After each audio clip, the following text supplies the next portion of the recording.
episode will discuss sexual assault. Viewer discretion is advised. At the end of the video, I will link available resources. Patty Blount is a writer of romance and young adult novels. Patty has made a significant impact in the YA writing community by establishing herself as a courageous and impactful author, unafraid to tackle tough issues that young people face. Her novel, Some Boys, really stood out to me, as it was a powerful and heart-wrenching exploration of rape culture and its effects on young people. Some Boys revolves around Grace, a high school student who accuses a popular lacrosse star, Zach, of sexually assaulting her at a party.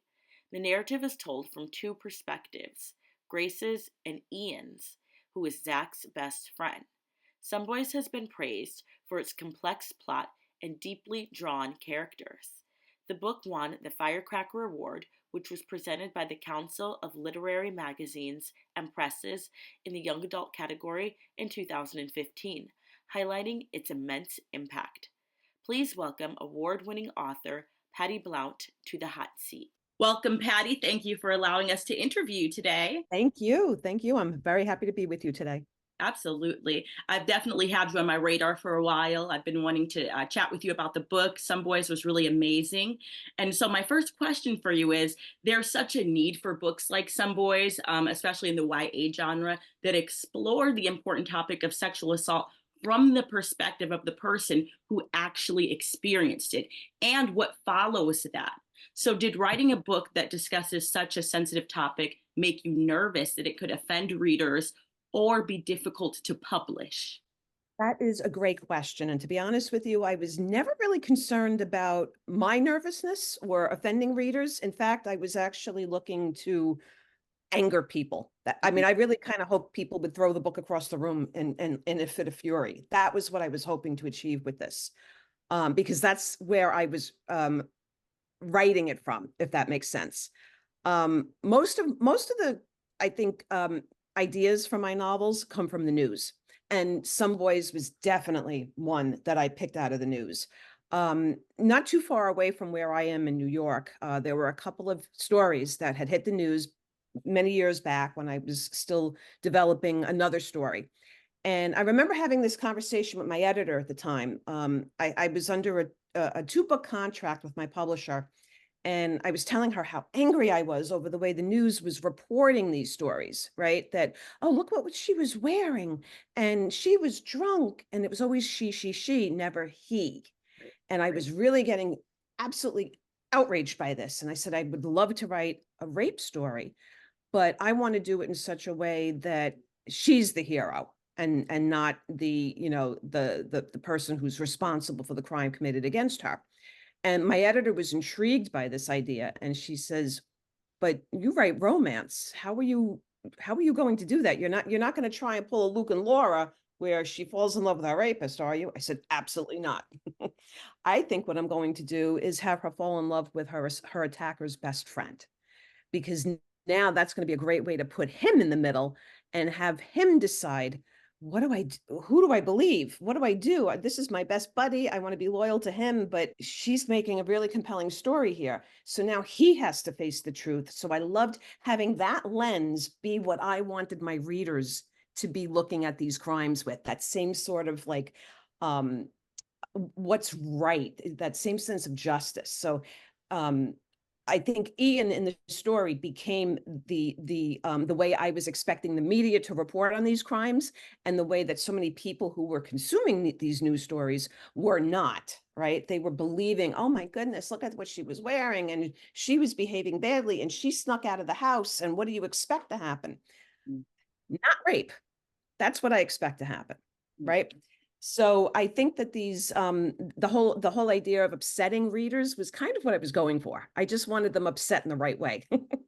It definitely worked. It's a very compelling story. Yes. Yes. That's actually the name of my blog, Compelling Stories. You said you wanted that you were writing this from a place of anger, but in your acknowledgments, you mentioned that there were times writing this where it made you cry, or the process had you crying. Could you talk for a minute about your writing process and how a sensitive subject matter might have shifted your approach to writing a little bit?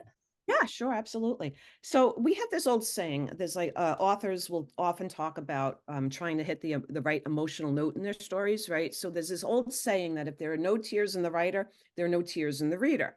And that's just like a simple way of saying that if you don't feel emotional while you're writing, you know that you haven't hit the right emotional note in the story. So you have to go back and edit, right? So my goal was to really not so much make people cry, but I wanted them to feel that same sense of outrage and injustice that Grace was feeling. Crying is one way that I express emotion. So I felt, okay, if I'm feeling it this deeply, I think I've got it. I think my readers will feel it too. I like writing very realistic fiction, but I also love writing stories that fit the romance genre, right? So romance means they have to end on a high note. They have to end positively. It's a hope and a joy, right? So if not necessarily a happily ever after, right? Especially at the teen level, right? But at least a happy for now. Mm. So I wanted to write that story within that genre for that reason, right? Because it was such a heavy, weighty issue. And for so many people who experience this, it often feels like their lives are ending, like their lives are over. And I wanted to be able to show, wow, look at this. Grace is able to find happiness at the end of this story, despite everything, or maybe in spite of everything that happened to her.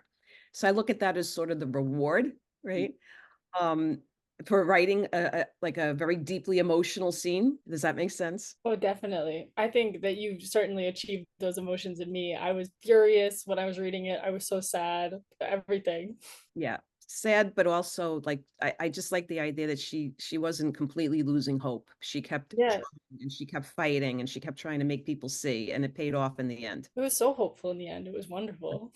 Definitely. Now, my third question you kind of answered already, which was kind of why did Grayson fall for Zach's best friend? So instead, I'm going to change it to would you like to see this be made into a Hollywood film? Absolutely would. And in fact, we had a tiny little nibble at one point in time.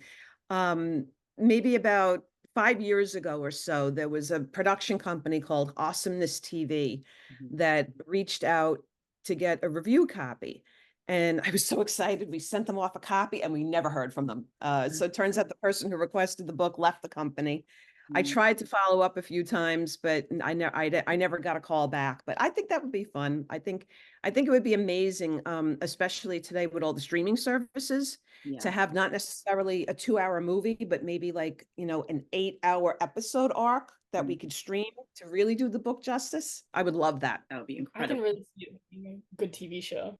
Yeah. My next question it was about Grace and the importance of the truth in the story. You already mentioned a little bit about that, but just to reiterate, Grace is such a strong character, and such an important point of this book was her never stopping trying telling the truth. Do you have any advice for people trying to make their voices heard in this a similar way to Grace? Well, I can give you advice that was given to me when I was a baby writer, and that was to write what scares you the most. And that's basically what I've been trying to do. Rape obviously scares me as a woman, right? Um, I write the stories that frighten me. I try not to shy away from those.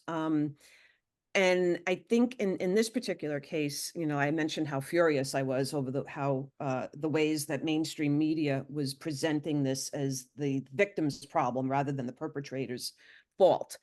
And so when you're trying to write your truth, right, that's the theme that I had to keep making sure that was coming across, right? That it had no bearing on whether she was drinking. It had no bearing on the fact that she wore black makeup and sky high heels or anything like that. um, I wanted her to not fade quietly into the background. And I think that was another reason why I made her such a strong personality to begin with. Right. She had issues with her dad. She was acting out with the stepmom. So she was always a bold personality to begin with. Right. And I loved the fact that I didn't let this assault, this crime committed against her, change who she was fundamentally. So I think that's important. When you're writing any genre, any character, that old saying, right? That's out of character. Mhm. That's where this comes from, right? So when you establish a character who's bold and strong, you can't suddenly make her weak and shivering in a corner, right? I gave her moments like that, but she always came out of them Mm. because that's who she was at heart. So that's what I think that when we talk about writing your truth, that's what that means. Staying true to the character that you've already established. That's really good writing. We're both writers as well, so that's actually great writing advice. Yes. Yes, yes. It all starts, it starts and ends with character for me, much Mm, more so than that, like for me, that's what plot is what those characters are doing. mm, Um, like I got to a point, when I was writing all of my novels, the whatever work that I'm currently involved in, those people become so real to me that I will walk around like Christmas shopping with my sons and go, "Oh, Grace would really love those shoes." And they would go, "Mom, Grace isn't real, remember?" oh my gosh. She is to me. Yeah. Right. So, yeah. I think Uh, our characters are real to us too. Right, Mine and right, Bianca's. That's right. wonderful. Exactly. So Grace's clothes become a focal point in the novel between Grace and the other characters, which causes a lot of victim blaming, which is very common in real life as well. In your opinion, why do you think people judge victims based on their clothing, but not the perpetrator based on their actions? Yeah, so that there's a multifaceted explanation for that, right? So first is, we have to look back and see who's in charge, right? It's a man's world still. We're hoping to change that. Hope, Mm, hope, hope, right? But, because I think men are the ones that are in charge, and so many men, I think, recognize themselves in these young boys, mm, right? Let's take, for example, the Brock Turner situation. Brock Turner was the so-called Stanford rapist, the Stanford swimmer. um, when he was arrested for assaulting an unconscious woman, right, his father made a statement to the court begging for leniency, right? He said he didn't think it was fair for his son to face prison for 20 minutes of action. That was the quote, 20 minutes of action. So you can see his own father didn't believe this was a true crime because his son couldn't possibly be capable of doing this kind of thing. That's the problem. I think too many men see that they are capable of doing this. They don't feel it's a crime. So it's easier to shift the blame to what the girl was wearing, to what she was doing, to where she was jogging, because it's easy, not right. In fact, that became a theme throughout the story, right? I mm, kept using that throughout the entire novel. Easy, not right. mm, It's so much easier to shift the perspective, right? And sadly, I find that most women fall victim into that belief because they hear it repeated so often, right? So they're like, "Oh my God, I shouldn't go out after dark because I could be raped," or I shouldn't go alone, right? Things like that. So we're the ones that are changing everything about us to accommodate men, but the mm, men aren't doing any accommodating for us. It would be, I mean, I love to imagine what the world could look like if all of the nice guys out there banded together to really make the guys that are capable of rape see themselves for what they are, mm, right? I think too many of them, there's this like gray area, and they've got one foot into the darkness. If we can pull them back into the light, we could really do some damage in terms of decreasing that statistic. So I think that's the big problem, right? That I think men understand they need to change. They just simply don't want to, mm. right? So if we start holding more of the young men accountable for behavior, we'll see less of this, right? I would love to see school dress codes go away. Let's stop blaming girls for showing their bare knees or their bare shoulders and tell boys to stop objectifying them. And we see that with teachers constantly. They'll send children to the principal's office to change clothing. Mm, No, stop looking at them in a sexualized manner. Stop looking at them as an object, right? mm, So it all comes from a moment of, I think, respect, right? I don't care what people are wearing. I just feel like, whatever you wear, because maybe it's hot outside, or, this is what you like wearing, this is what you're comfortable wearing, that's on you, right? It's not an invitation. And it's certainly not something that deserves punishment. And that's another thing I hear often. Well, she deserved it. No one deserves this. No one asks for it, mm, right? And then there were actually, in the research that I had done in connection with the story, there are many websites out there that have exhibits that you can view. This is what I was wearing when I was raped. And it might be an outfit like, jogging clothes or pajamas. And in many cases, it was like size 6 little tiny outfits. mm, That blew my mind, right? So it has no bearing. absolutely no bearing because, a person who's going to rape is going to rape no matter what you're wearing. That's the honest truth of it. So we need, I think, more education, and we need more good men to understand that their silence is part of this problem, right? So if they would start stepping up when they see behavior in their friends that's crossing the line, I think we'll see a lot less of this. I love everything that you said. I really like what you said too about the school dress code thing, Dress because codes, yeah. I can't tell you how many times I was pulled out of class and taken away from learning because the Mhm. teacher called me out and made me go to the office and Right, call my parents. right, right. But instead, what they should be doing is telling the boys to pay attention, right? Or themselves, because sometimes I think it's the teachers themselves that are getting distracted. Mm, But again, instead of finding strength, right, and to remind themselves, okay, hang on, this is a child, I'm an adult, mhm. this is my student, I am the teacher, right? It's just easier to remove the temptation, right? That's part of what I mean by easy, not right. Well said. Very well said. And I was looking into one of the museums that you had mentioned, or the exhibits about what clothes that they were wearing, and so many of them are school uniforms Yeah, too. That's yeah, assigned, and it that's is. still the It is. clothing. Mm, I have this conversation often with the men in my circle. Like someone at some point has to explain to me what is so sexy about a child in a schoolgirl uniform. I mm, don't get it, right? So again, and then that again is feeding into the porn industry, right? That's a trope that they will use and leverage and exploit in porn. So again, men see nothing wrong with this. I think they need to start accepting the fact that they are part of this problem, mm, right? Mm, There's absolutely nothing sexy about school age children. mm. There never should have been. I completely agree. I want to switch gears a little bit. You had mentioned before that you're a romance writer originally, and Yeah. I wanted to ask, so based on your catalog of published works, you seem to have basically two types of stories: the romance novels and novels that tackle heavier topics such as bullying, or in this case, rape. How does your approach to each category differ? I know you just said that you wanted some boys to also be in the sort of romance Mhm. uh, category as well, and that it had a hopeful ending. But does the approach to writing change for each category? Yeah, it kind of does. Like I think the young adult novels, mine, because they are such heavy, weighty issues, they take a lot of research. Mm. And the straight adult romance doesn't. So I kind of look at them as like dessert after a heavy meal. Yeah. And I frequently like to write the books at the same time. So back in 2018, I wrote a companion story to Some Boys. It's called Someone I Used to Know. It also deals with rape and rape culture. So I was writing that at the same time I was writing an adult romance called Nobody Said It'd Be Easy. So whenever I got like too like tense and too upset and emotional over the YA novel, I would switch gears and go into the adult romance world because it was soothing and a little calmer. But no less emotional. It was just emotional in other ways. It didn't require as much, I think, study. I think that's the best way to say it, right? Because the YA stories tend to be very heavily researched.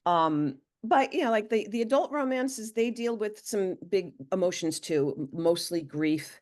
There's a lot of fear in those. And then the adult stories too also have like a sense of regret because they're already grown up, those characters. So Mhm. some of those characters reach a moment of self-awareness where they mistakenly believe it's too late for them.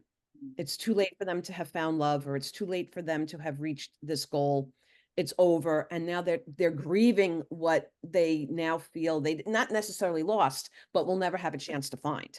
Mm. So that's a different emotion, right? Whereas in the young adult space, it's all, wow, I have my whole life ahead of me and I want to do all the things, right? So I like exploring all those different emotions.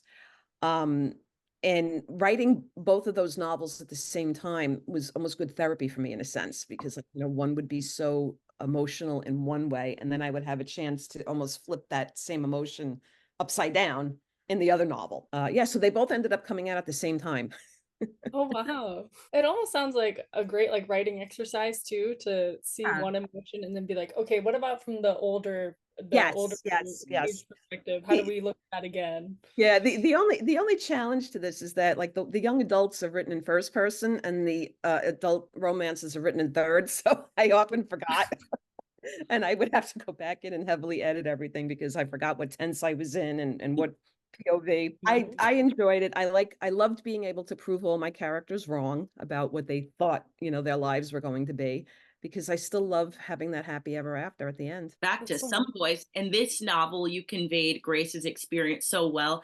It's so relatable to many victims of bullying to have everyone go against one person. As you can tell, I've experienced it. So, to write such complex characters, what kind of research did you have to conduct? Well, I started with the internet, and then I reached out and I spoke to several rape survivors who were willing to share their stories with me. One of whom was a colleague of mine at the full-time job I had back when I was writing the story, and her story was just like like hair curling. It was just horrifying. But she was willing to share it with me. And then I also spoke to some counselors at crisis centers. And in fact, there was a point in time I was going to train to become a counselor in a crisis center, but the only reason I haven't is because you're on call. Mm. And I still work full time, so I wouldn't be able to give them the attention that they deserve, but that's something I am planning to do, I hope someday in the future, like after I retire. But I used as many first person accounts as I could, and then I backed that up with internet research. And I will admit, I even used my own experiences as a child who'd been molested by a next door neighbor. So just trying, like, I can tell you exactly how it felt having police look at me like it was my fault at the age of 4.5, 5. Mm. Like, and why were you playing alone in that area where you weren't supposed to be? Things like that. So that like the again, shifting the blame to the victim instead of ruining this man's life. I don't want to hear that anymore. So I was trying really hard to show, I guess, to use experiences like that to show people reading the story that you don't have to believe that either. That doesn't mean that you should shut up and just take it and accept it. And no, like justice needs to be served. It's a law. They broke it, not you. So I tried very hard to show those experiences in the light that, okay, this happened, but it's not the end of your life. It's not the end of your story. That was really one of my goals. so powerful that you've become such a voice for this, and so heroic that you've spoken out against like the patriarchal view of rape culture as you have. Yeah, well, I will say this though, like if I had to write the story today, 10 years later, I don't know if I would, because there was this whole big push for own voices stories. Mm. So now I kind of feel like, okay, since I have never been raped myself, maybe it wasn't my story to tell. But when I wrote it and when I had that whole discussion with my editor at the time, and I explained I wanted to write it from that position of anger, I really wanted people to be angry reading it, and she kind of loved that idea. And we just decided to go with it. And it ended up becoming, it's honestly my most successful novel to date. It's been very popular. I think it's been multiple print runs. I think last I heard it had something like 8 or 9 print runs. Mm. So yeah, it definitely hit a note. Mm. But yeah, today there's just been such a, an interest in own voices stories that I kind of feel as if maybe it's not my right to tell that story today. Mm. So I'm glad to find out that people are still finding the story helpful. Oftentimes, like when I go to writing events or book events or something back home, there'll be like I'll usually be the only Black person there. And so usually the other writers will say, well, I'm thinking about writing somebody, a Black character or something like that. And they'll use that own voices thing. And they'll say, is it okay? Like almost asking my permission. And I always say, I think it's fine as long as you do the research. I'm like, Right. if you do the research, I really think you can write from any perspective. Right. Well, that's one of the things I tried to tap into my own experiences as a child. This was a next door neighbor, Mm. but it wasn't rape, and I didn't want to trivialize that. So, that's when I went and I reached out to people. I was very fortunate. This coworker of mine was very open about her stories, and she sat with me for hours and explained everything that she went through. Um, I ended up using a good portion of her account in someone I used to know, Mm, which was, it's not necessarily a sequel to Some Boys, it's a companion story, right? So Grace and Ian make an appearance in that novel, but it's about a whole different set of circumstances. And in this case, it's more along the lines of our main character. There's no question the crime took place. She named her perpetrator. He was arrested. He was sentenced. So justice was served. Now what? I don't feel any better. mhm, My family is unraveling. So it's 2 years later and nothing's changed. So I tried to approach the story from that angle, like, okay, we did everything we were supposed to do, and I don't feel healed. Now what? mm, So that story was more along the lines of finding things to be happy about again, mm, instead of having the crime be the sole focus of your life. So I used really a good portion of what she had told me, this my coworker, in that particular story, not so much with Grace. But she was the one who led me to some of the other sources that I used in research, right? So she told me about RAINN, which is the Rape and Incest Network. They're a huge organization that deals with, they provide support, they provide crisis therapy, that type of thing. Um, I also found out about Take Back the Night through her.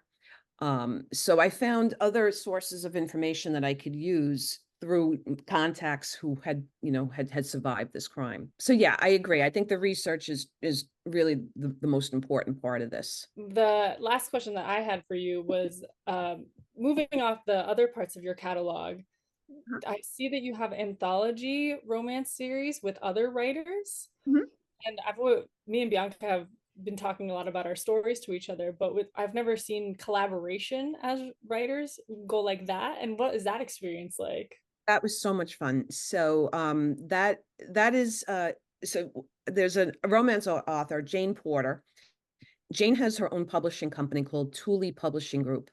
And Jane invited me along with three other authors to write what she called a connected series. It was called Christmas in New York. So the four of us actually spent an entire summer collaborating on this novel. We were playing Christmas carols in the background. We're sitting out by a pool.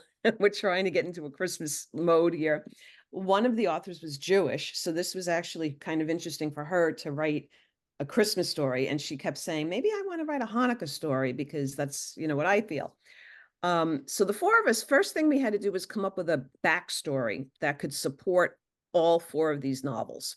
mm, And that took a while, right? So we ended up settling on having the main characters' mothers all be sorority sisters when they were in college. And here it is, a whole generation later, they've all had children. Those children are now in, of the age that they're going to be starting their lives. And they're still thick as thieves.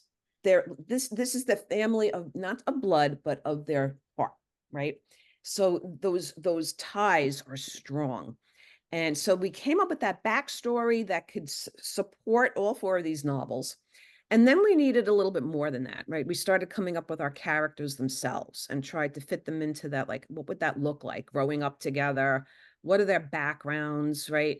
Um, we came up with some tropes and we settled on second chance love. So each of our Christmas stories is a second chance at falling in love for our main characters. And so we spent close to, I would say, 8 weeks just doing all that research together and collaborating together.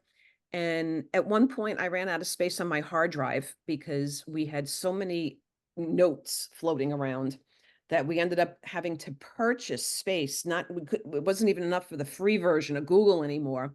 We mm, needed to upgrade to like a paid version of Google Drive to store everything. So we had timelines. And then when we settled on doing this between Thanksgiving and New Year's, it became easier.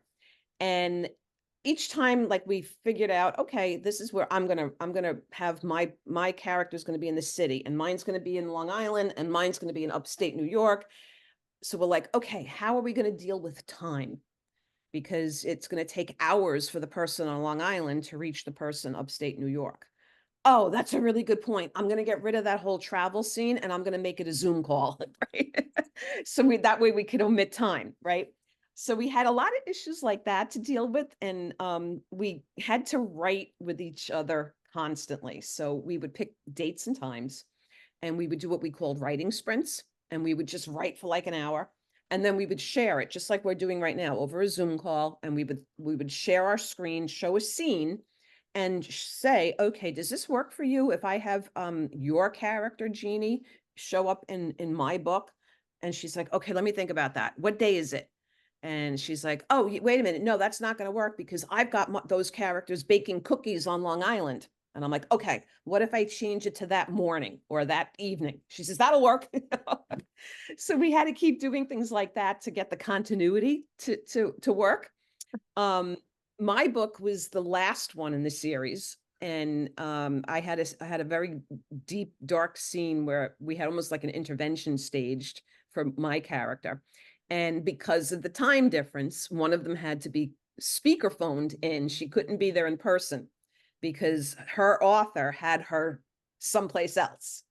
So I couldn't do it physically. I had to have her there, just like sort of like Charlie's Angels squawk box.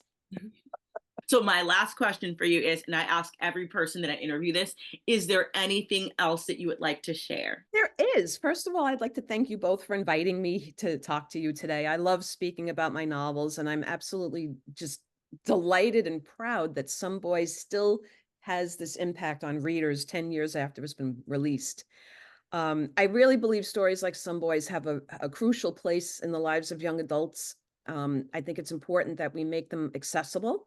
And I hope everyone who listens to your channel will join me in fighting those who try to ban these stories. Amazing. Thank you for your time. Thank you for the knowledge that you've given us in this interview My about pleasure. assault, about the books, about the writing process. I mean, this is why we love talking with authors. My pleasure. Thank you for having me. Well, thank you so much. This was such an amazing experience. And I'm so happy. So let me know if you want to talk about any of the other books.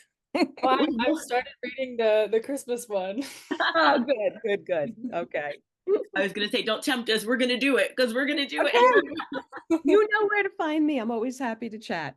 All right. Well, thank you again, especially with the time difference. Again, I was telling her, Sam, how we're both in Korea. Right, right. Yes, no problem. Thank you. Okay. Have a lovely day. You too. Bye-bye now. Bye bye.